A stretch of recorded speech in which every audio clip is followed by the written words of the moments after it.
Welcome to Blizzard Fire. We hope this video helps fire up your solution. In this video, I will show how to make pesto cream pasta. Start by boiling 12 ounces of pasta in well-salted water until al dente. Meanwhile, blend basil, pine nuts, garlic, parmesan, and olive oil into a smooth pesto. Warm heavy cream gently, then whisk in the pesto until silky.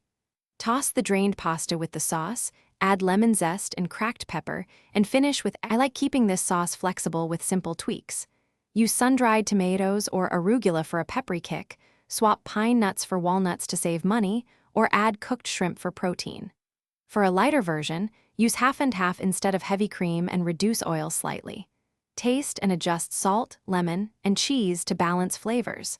Serve immediately with fresh basil and a squeeze of lemon to brighten the dish. Common mistakes are easy to avoid with a few habits.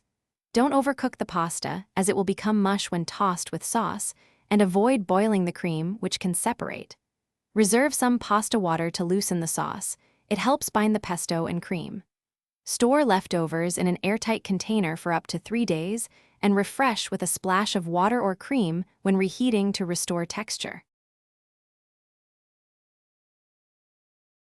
Thanks for watching. If you found this helpful, don't forget to like and subscribe.